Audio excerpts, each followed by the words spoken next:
Hi everyone, welcome back to my YouTube channel Rupesh tech. तो आज की इस वीडियो में हम बात करने वाले हैं विप्रो के लेटेस्ट ऑनबोर्डिंग अपडेट के ऊपर। आज की इस वीडियो में हम जो बात करेंगे वो ऐसे कैंडिडेट के लिए बात करेंगे जिनकी ऑनबोर्डिंग या तो पोस्टपोन्ड हुई है या किसी कारणवश स्टे प्लस एग्जाम जो है एग्जाम दे नहीं पाए या फिर इनकी एग्जाम जो है 2 बार हुई। इसके ऊपर हम बात करेंगे। उससे पहले यदि आप हमारे यूट्यूब चैनल पर पहली बार आए हैं तो चैनल को सब्सक्राइब करिए और बेल आइकन दबाइए ताकि कोई भी अपडेट हो, चाहे वो ऑनबोर्डिंग रिलेटेड हो, प्लेसमेंट रिलेटेड हो या फिर टेक्निकल के लेआउट के रिगार्डिंग हो या फिर कोई भी आईटी रिलेटेड इशू हो, उसके लिए आप हमारे बेल आइकन को दबाइए ताकि उसका अपडेट जो है सबसे पहले आपको मिले। तो चलिए वीडियो को शुरू करते हैं बिना किसी देरी के। तो हम बात कर लेंगे पहले ऑनबोर्डिंग पोस्टपोन्डेड कैंडिडेट के बारे में कि बहुत सारे ऐसे कैंडिडेट हैं जिनकी ऑनबोर्डिंग जो है विप्रो के द्वारा किसी न किसी कारणवश पोस्टपोन कर दी गई। रीजन इतना पता नहीं है, लेकिन किसी न किसी कारणवश जो है ऑनबोर्डिंग पोस्टपोन की गई। लेकिन सबसे जो एक मेन वजह आई वो एक आई बैकलॉग की।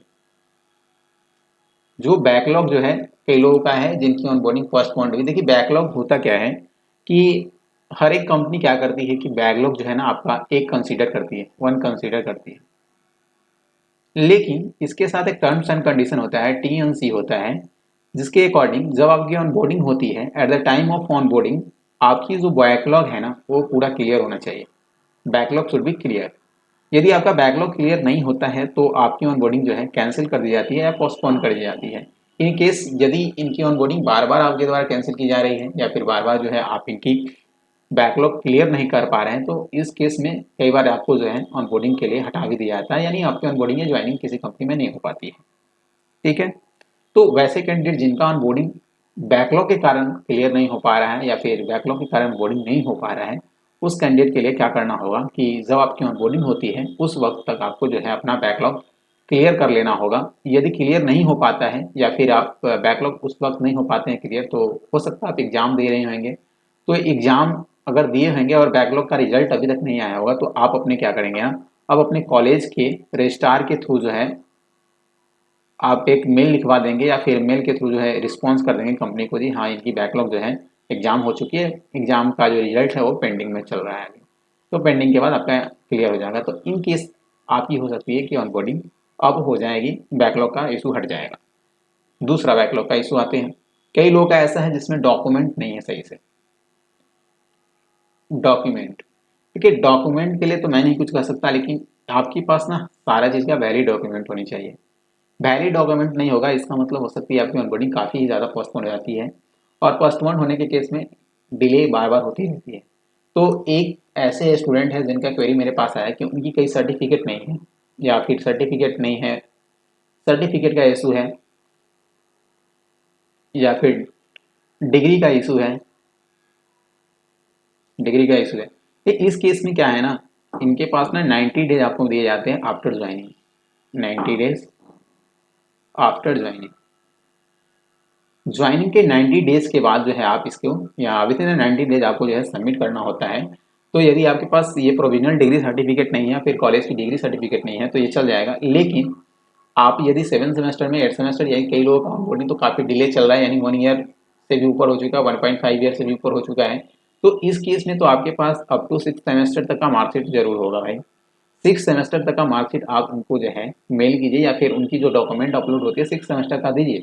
6 सेमेस्टर तक का आपका वैलिड हो जाएगा, उसके बाद आपकी ऑनबोर्डिंग हो जाएगी। इसमें कोई भी क्या बोल सकते हैं, इसमें कोई भी होल्ड नहीं हो पाएगी ऑनबोर्डिंग। ठीक है, हाँ उसके बाद बात कर लेते हैं वैसे कैंडिडेट जिनकी ऑनबोर्डिंग जो है डिले हुई। देखिए डिले तो काफ़ी लोगों का हुआ है, इलाइट वालों का और विल्क वालों का और टर्बो वालों का। लेकिन विल्क का ऑनबोर्डिंग करें तो विल्क की ऑनबोर्डिंग कंटिन्यूस चलती ही आई है। लास्ट ईयर की बात करें दिसंबर में भी इनका ऑनबोर्डिंग हुआ, फरवरी में भी हुआ, जनवरी में भी हुआ और मार्च में भी हो रहा है। ठीक है, तो विल्क वालों का तो कंटिन्यूस चल रहा है। तो वैसे कैंडिडेट जो विल्क से बिलोंग करते हैं जिनकी ऑनबोर्डिंग अब तक नहीं हुई है, उन लोगों का क्या है ना, स्टे प्लस एग्जाम का इशू बन रहा है। स्टे प्लस एग्जाम जो है कुछ लोगों का है विल्क में, जो स्टे प्लस एग्जाम जो है आप ना पहली बार दे दिए, फर्स्ट चांस, फर्स्ट चांस दे दी। फर्स्ट चांस में जो है अगर आपका क्लियर नहीं हो पाता है, क्लियर नहीं हो पाता है तो आपको जो है इसके द्वारा सेकेंड चांस मिलता है। सेकेंड चांस में आपको क्लियर करना होगा। जब आप सेकेंड चांस में क्लियर कर लेते हैं तो आपकी ऑनबोर्डिंग जो है तुरंत हो जाती है, डिले नहीं हो पाती है, फिर आपकी ऑनबोर्डिंग तुरंत हो जाती है।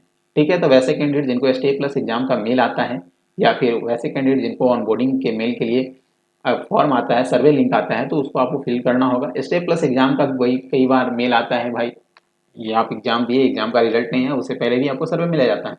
तो जब भी आपको सर्वे मेल आता है या फिर एग्जाम का मेल आता है तो आपको क्या करना, उस सर्वे मेल को जरूर फिल करना है। फिल करने के बाद हुआ कि आपका जो रिस्पॉन्स होता है ना, वो कंपनी के पास चली जाती है। कई बार ये लोग ये भी चेक करते हैं कि यदि आप रिस्पॉन्स को सबमिट नहीं कर पाते हैं तो हो सकता है आप कहीं दूसरी कंपनी ज्वाइन कर चुके हैं और आपको जो है विप्रो में अब कोई इंटरेस्ट नहीं है। ठीक है, और बहुत सारे ऐसे भी स्टूडेंट हैं जो काफ़ी लंबे दिन से ऑनबोर्डिंग का वेट कर रहे हैं, तो हो सकता है मूव ऑन कर चुके हैं जो, तो इसके लिए वो बार बार सर्वे मेल आपको भेजते हैं। तो इस सर्वे मेल को आप जरूर फिल कीजिएगा जब भी आएगा आपको। तो स्टे प्लस एग्जाम का बात कर ले तो जिनको भी फर्स्ट बार में क्लियर नहीं होगा, सेकंड चांस मिलेगा, सेकंड चांस में क्लियर नहीं हो पाएगा तो आपकी ऑनबोर्डिंग डिले होगी। एक्चुअली ये स्टे प्लस एग्जाम क्या है, stay plus exam as a onboarding को प्रायोरिटी देने के लिए है। ऑनबोर्डिंग किनका पहले हो उनका प्रायोरिटी होता है इस स्टे प्लस एग्जाम के बेसिस पे। तो यदि आपको पास मेल आता है स्टे प्लस एग्जाम का, जरूर भरिए और फिल कीजिए। ठीक है, आगे बात कर लेते हैं इलाइट वालों का। इलाइट वालों का जो ऑनबोर्डिंग है काफ़ी डिले चल रहा है और 1 ईयर 1.5 ईयर से डिले चल रहा है। तो ऐसे कुछ स्टूडेंट हैं जिनकी ऑनबोर्डिंग पोस्टपोन्डेड हो पाई। इन पोस्टपोन होने के केस में आपकी ऑनबोर्डिंग जो है अप्रॉक्स 1.2 ईयर भी डिले हो गई कई लोगों का। कई लोगों का डिले होता ही है, मतलब इन केस में तो अगर आपका रिसेंट में हो रहा है तो 2 मंथ डिले तो हो ही जाएगा यदि आप पहले से भी वेट कर रहे हैं तो इस बात का ध्यान रखिएगा जब भी आपकी ऑनबोर्डिंग हो उस दिन आपको ज्वाइन करना है। ज्वाइनिंग में कोई भी इशू आती है नेम का, फॉर्म फिलअप का, वो सारा जो है आप क्वेरी लेने के बाद ही आप फॉर्म फिलअप करेंगे, ज्वाइनिंग फॉर्म फिलअप करेंगे। किसी भी प्रकार की अपनी तरफ से कोई भी गलती नहीं करना है। पोस्टपोन्डेड कैंडिडेट भी काफ़ी लंबे समय से वेट कर रहे हैं तो उनको भी जो है ऑनबोर्डिंग में ध्यान देना है। कोई भी आपके पास डॉक्यूमेंट जो है ऐसा नहीं छूट जाना चाहिए जो नहीं दे पा रहे हैं, रीज़न जो है आपके पास बिल्कुल क्लियर होना चाहिए। ठीक है, तो ये था आपका ऑनबोर्डिंग से रिलेटेड इशू। टर्बो वाला का जो ऑनबोर्डिंग होना है होगा ही। और उससे पहले हम एक बात कर लेते हैं कि आप हमारे यूट्यूब चैनल पे पहली बार देख रहे होंगे तो आपको एक सीरीज चल रहा है हमारे यहाँ पे, top 50 best company for hiring freshers end off campus drive. ये एक ऐसी लिस्ट है जिस लिस्ट में आपको जो है हम टॉप 50 बेस्ट कंपनी का लिस्ट दे रहे हैं। इस लिस्ट के थ्रू जो आपको एक आइडिया मिल जाएगा कि कौन सी कंपनी ऑफ कैंपस ड्राइव लगा रही है, कौन से फ्रेशर्स को हायर कर रही है। इस फ्रेशर्स हायरिंग और ऑफ कैंपस ड्राइव में जो है आपको बेहतर आइडिया बनेगा। यदि आप रिसेंट ग्रेजुएट है, जॉब सर्च कर रहे हैं लेकिन आपके पास कोई भी आइडिया नहीं कौन सी कंपनी फ्रेशर्स लगा रही है, ऑफ कैंपस ड्राइव लगा रही है, तो आपको यहाँ पे एक बेहतर आइडिया मिल जाएगा। इसके साथ साथ आपको तो यहाँ पे कंपनी का नाम जो है मिल ही जाएगा कौन सी कंपनी है, उसके साथ साथ उस कंपनी का जॉब पोर्टल का लिंक मिल जाएगा, जॉब पोर्टल का लिंक मिल जाएगा। उसके बाद इस कंपनी में फ्रेशर्स की सैलरी क्या होती है, फ्रेशर्स की सैलरी जो है आपको मिल जाएगी।